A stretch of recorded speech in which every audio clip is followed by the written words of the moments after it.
Ladies and gentlemen, welcome to the most extraordinary, exciting, and unforgettable experience available on this planet. Now, for millions of years, mankind lived in fear of nature. We ran from it, we hid from it, we worshipped it. But now, we've conquered it for our own entertainment. Now we're in charge. Phase 1 is built, but Phase 2, well, it's a whole new level of ambition. Tens of thousands of visitors a month, hundreds of millions of dollars a year, all of it powered by free geothermal energy for the eco-warriors amongst us. And you know the best part? We've only just begun.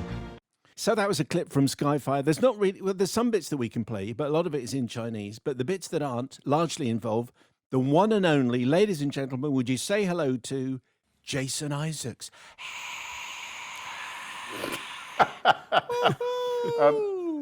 If I was any good, I'd say hello back in Chinese, but sadly, I'm not quite up to Ni it. hao. Very good. Well, I don't know, actually, if it is very good. On this film, there were bits of Chinese that expanded when I was there, and they said, hey, how about you say, welcome, come in, sit down, have a drink? And they'd say, and I try it, and they go, well, just say, come in and sit down. And they go, let's just say, come in. And then I'd say, but the thing about Chinese or Mandarin is that it's all tones. And if you go, there's one that goes up, one that goes down, one that's high, and one that's low. And if you say the wrong thing, you could be saying, wanting to say, I love you, but you're actually saying, there's a ferret down my pants, or whatever it is. So they would be doubled over laughing at my pathetic Chinese. Well, Child 3 learnt some Chinese at school and then taught me ni hao ma, wo hen hao she she, how are you, all that kind of stuff, which I then proceeded to use at the first hotel. When I went to the Olympic Games, the first stop was Hong Kong, and I went in and I used that line, and the guy says to me in English, that's the wrong Chinese. I was hoping to pick some up, but it was a stupid ambition that was never going to happen. But it was odd being on the set. Well, Where was it? Come through Where was it? We were shot in Malaysia, although it's a Chinese film. It qualifies as a Chinese film, not a Western film. So it was released on unbelievable 20,000 screens in China. But I thought I'd pick some up. But actually what happened was I was on the set and everybody, apart from the director and I and the DP, spoke Chinese. So the whole time I was there, I just felt like I'd landed on an alien planet because I couldn't tap into any of the gossip or any of the social stuff. It was a very odd experience. Directed by Simon West. So although, Chinese production, so how did the whole thing come about, Jason Isaacs? So here's the thing. Simon West and I have some history because 573 years ago, I auditioned for Con Air. And I went in, it was a play, the part that surprisingly went to John Malkovich, I think. Well, they had to choose between you and John Malkovich, and they went for John Malkovich. Yeah. That was a mistake. Odd, isn't it? But I had to audition with, and suppose I hold a gun to a pilot's head or something. Yeah. And I was standing there and they had a camera pointing at me, and I said, well, I'll use this pencil as the gun. And the guy operating the camera went, well, don't worry, just use this. I took a gun out from his pocket and handed it to me. And I just absolutely wet myself and started shaking. I went, I did a little gun. He said, don't worry, the safety's on, man, it's fine. Anyway, so cut to, I don't know, a few years ago, Simon West gets in touch and we have a Skype. And he offers me a part in a film that didn't end up happening. And I said, you won't remember this, but he said, of course I remember it. Are you mad? The guy pulled a gun out. And then he called a year later and he said, I'm going to make a gigantic, old-fashioned Chinese disaster movie with an exploding volcano, spoiler. Would you like to be in it? And I said, yeah, that sounds great. He said, I'm sending the script. I said, whatever, sounds great. He said, it's an old-fashioned with fabulous new technology, so it's smack bang full of things that look like volcanoes exploding. And I got there and I said, how do you want to play this? He said, well, what do you want to do with the character? He said, what do you want to do? It's all right, no one's going to understand you anyway. You're going to be subtitled in China. So I said, I play an entrepreneur who has built a resort in a volcano, a live volcano. He's a villain. He's a villain. No, see, that's interesting. I'm so glad you fed me the Ernie Wise line. That's my role. Because, okay, it goes wrong, but he's led by the science. The current phrase is led by the science. Is anybody around calling the late, great Lord Richard Attenborough a villain for building Jurassic Park? No, of course we're not. So I don't mean it to go wrong. It goes a bit wrong because if it went right, it would be a very short film. But, and no one would go. But the hint is you've been cutting corners. Plus, also, and you're just after a profit. And also, for no apparent reason, you're from South Africa. So explain this. So Simon goes, how do you want to play it? What do you want to do with it? And I said, let's make him Elon Musk because he's an entrepreneur and he's taking risks and So he said, what does that mean? I said, well, he's South African. So I did South African. About 2 weeks into filming, I went online, looked at Elon Musk. He's from South Africa, but he doesn't speak like that at all. At No, all. he doesn't. He speaks. But I did a South African accent, and God bless you for recognising it, because some of the reviews said Australian. So thank you. The other thing is, if you're not quite sure whether I'm playing a hero or a villain, the skin-tight purple suit and the orange makeup, the rather Trumpian makeup, I thought was interesting. They weren't quite sure what to do with my Western flesh, and so they slapped terracotta all over me and dyed my hair jet black, because all Chinese actors have jet black hair. And I felt like, I don't know, I was playing a grotesque. And then it turns around again. Don't want to spoil anything for anybody. Yes, the volcano blows up. But then I'm not such a bad guy. I try and retrieve some of it. I can't shove the lava back down the volcano. No, you don't. No, you don't. I'm rescuing people, I'm saving people, I'm running through the soil and ash and explosions. I'd like to say, Jason, so about a year ago, I did one of the Secrets of Cinema I did about disaster movies. I'm a huge disaster movie fan. And one of the things I love about disaster movies is it's possible to kind of map out the arc of whether a character will survive or not on a kind of morality scale. So firstly, yes, I have to say, and I don't think it's a spoiler, to say that I thought your chances of getting to the end reel were fairly small. Slim. The second thing is, I first came across this movie several months ago. I played some of Pino Toprak's score for it because I saw that it had come up on our channel. I'm a big fan of Pino Toprak's music, and I went to see the trailer. And the trailer, basically, I can't do your accent, but the trailer basically consists of this thing. It's Jurassic Spark, right? It's this thing, and the thing comes round, and then it cuts to you saying, "We're all going to be absolutely fine," and then it goes. Look, nobody's pretending it doesn't do exactly what it says on the tin. Exactly. There's a volcano. People are going there. It's not going to end. But I have to say, in Simon West's hands, there's no one safer to do something like that. And well, I haven't seen it, so I watched all the bits that I ADR'd, I revoiced, and of course I was there on the day, and I was just stunned by the number of giant action sequences in it. Normally big films have 2 or 3. The whole thing is a gigantic action piece with occasional breaths of dialogue. The other thing which Mark and I have both referenced, and almost the first thing I wrote down after writing Jurassic Park was Thunderbirds. What do you? Yeah, absolutely. Absolutely Thunderbirds. Well, because the mountain, presumably. Yeah, because the mountain, because of the glass thing that descends down into the mountain, because of the skyline thingy. Absolutely Thunderbirds. And incidentally, I love Thunderbirds. The other program that occurs to me, but only gentlemen of a certain age will remember, is Potty Time with Michael Benton. Yes. Because I had to run through continually exploding things happening. And I remember Michael Benton having that sandpit, the things exploded all the time. Lots of explosions. But not to do it down, I do think that, it is spectacular and it's exciting. And God knows, it's a joyous escape. Anything that helps you not look at the news nowadays is welcome. And it's 2 hours of completely fantastic escape. With some purple suits and orange faces. It was good. And a lot of tears. So here's the thing. I had to do some press for it last week. I spoke to a lot of journalists, and I was amazed by some of the questions. Some of them wondered which volcano we shot near. That's like those people who wondered if it was my hair in all the Harry Potter films. I don't want to pull the curtain back too far, but there wasn't a volcano. We did shoot in a half-finished resort, this gigantic. We were staying somewhere very unattractive, miles away. We went to this amazing, giant resort, and I said, well, there's thousands of empty rooms. Can I stay here instead? And they went, it's not real. And I went, what? They went, well, that beach out there, the sand is only half an inch thick. There's kind of tar underneath it. And I went, what? They went, yeah, the palm trees are held up by girders. But it is spectacular. There wasn't, however, a volcano. I'd like to say, Jason, that you said, I don't want to pull the curtain too back, and you said that you haven't seen the film yet. Well, at the end of the film, over the end credits, they pull the curtain back, and the whole of the end credits is a series of scenes showing you how all the special effects were done. So there is a lot of footage of people running around in front of blue screens. So anyone who was asking you where the volcano was didn't stay till the end of the end credits, which I did. Interesting. Interesting.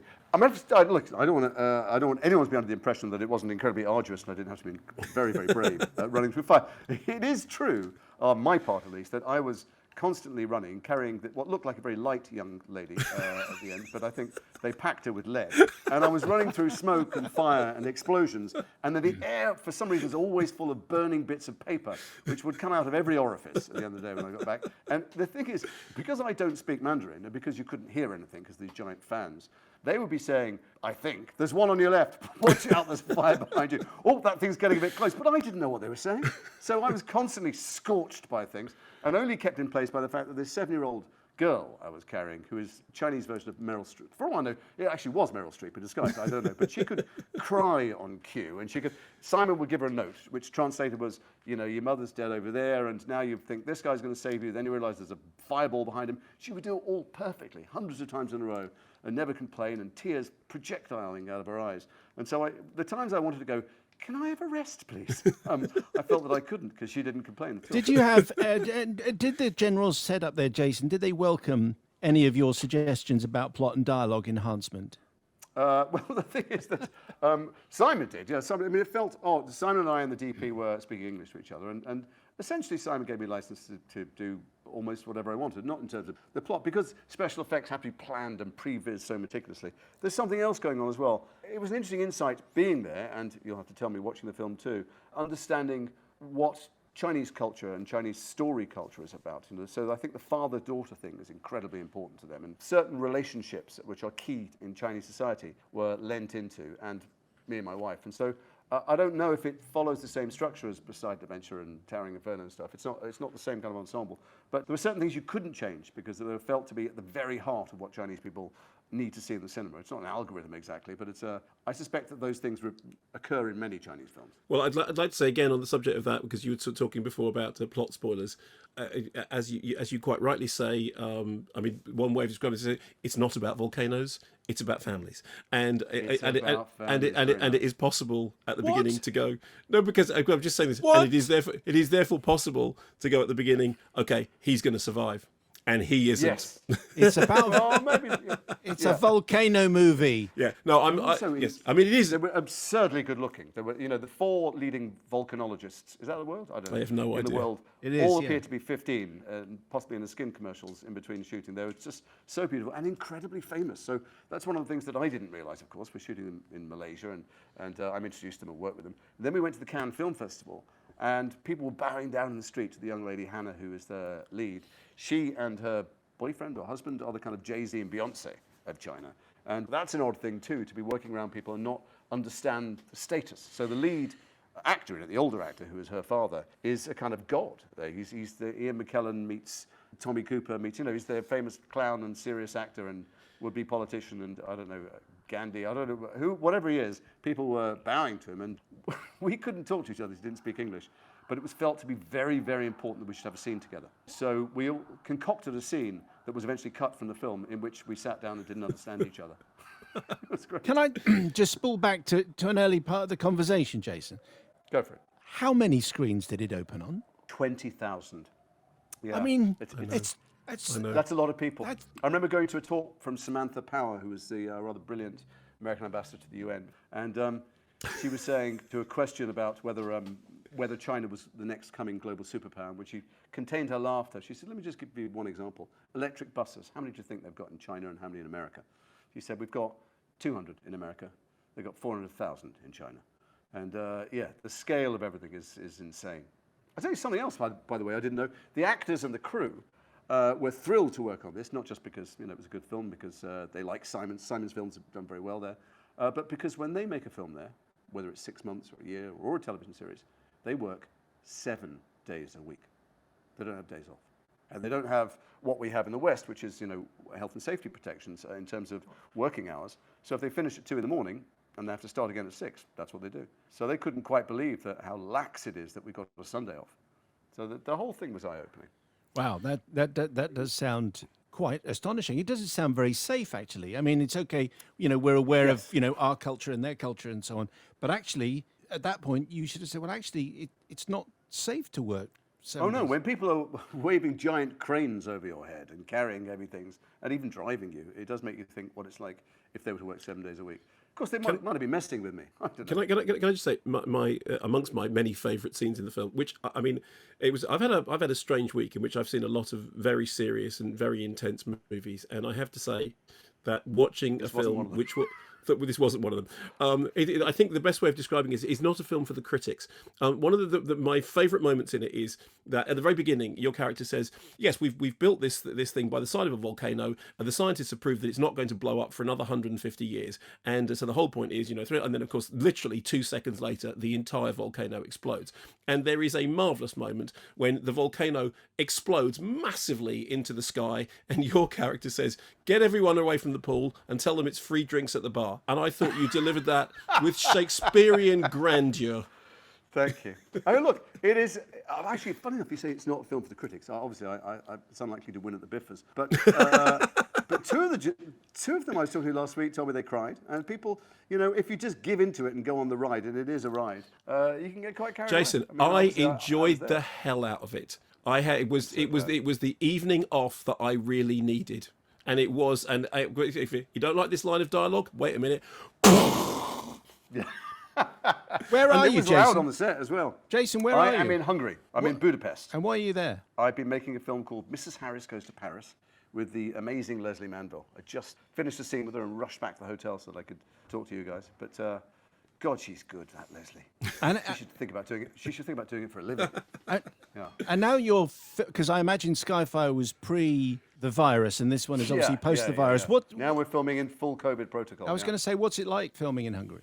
Well, filming anywhere at the moment is a strange thing. There's red zones and yellow zones and green zones, and everybody's wearing masks until the awful moment when they go, "Okay, masks off," and you look around and you go, "Oh, just me then, just the actors." I see. And I had scenes in a big dance hall, hundreds of people, they're all extras, and I'm told, "Don't worry, they all were tested yesterday." And I think, I don't know, I've been reading some of the science, is that 100% safe? But, the film industry's doing pretty well, actually. We're still continuing to film. A few films have shut down and started up again. There's a lot of separation of things. There's much less hugging for us lovies, obviously, which is very tough. But, it's managed risk is what it is. And if anything needs to keep going during these times, if we're all going to be at home, it's providing something to watch and escape from the world. And are you heading home, or is your work diary filling up? No, I'm, I don't know, is this therapy? Do I want to tell the public? I'm loath to work at the moment. I'm quite happy in lockdown. And so I don't really want to go off to strange countries to leave my family at home. And depending on where you go, the COVID protocols are different on sets. There is that thing about the person in charge of COVID works for the film. It's not like they're government appointees. And so imagine if you had a restaurant and you made the head waiter the health and safety person. It's unlikely to close it down. So, I'm not that comfortable going to work. I'm of a certain age, and I'd rather, frankly, take my chances watching other people's filmed work and wait for us all to get these magical vaccines. Yes, well, let's hope. Cut to me on a film set. Sorry, I will probably take a job tomorrow, but right now. And I'm due to do a pilot in February, but we'll see what happens. So that answer was for the benefit of your family who are listening? Well, I like being at home with them. I mean, I've got teenagers. There's nowhere. They'd rather be in the mouth of an erupting volcano than stuck in the house with their parents. But I like having them around, even if, they never take their headphones off. So I'm not sure they feel the same way. All right, Jason, it's always a pleasure. Thanks for. Mark, have you got anything else to say there? No, it's just, I think the way to review that film is to go, Skyfire. It is. Let me say this, though. I'm on the BIFA advisory board, the British Independent Film Awards, and I've been watching hundreds of independent British films made over the last year or two, and there are some fantastic things to watch. And with the cinemas being closed and the climate being different, I would encourage everyone listening to watch things they wouldn't normally watch, because there are some magnificent stories being told by independent British filmmakers. Absolutely. And it is also worth pointing out, isn't it, that there is a strong eco message in Skyfire. There is. Mess with nature at your No, there isn't. No, there is not. Yes. No, There absolutely no, is. I think there very clearly isn't. It very clearly sends the message. It is a metaphor. Going into the heart of the volcano is It's a palindrome. It's Chinese cheese, and we all know it. All right, okay. So, Jason, a pleasure as ever. Safe return home. Always delightful. I am glued to your podcast. No longer take half terms or summer holidays off. We know your kids are at home. Thanks. Thank you, Jason. We always love you. Bye.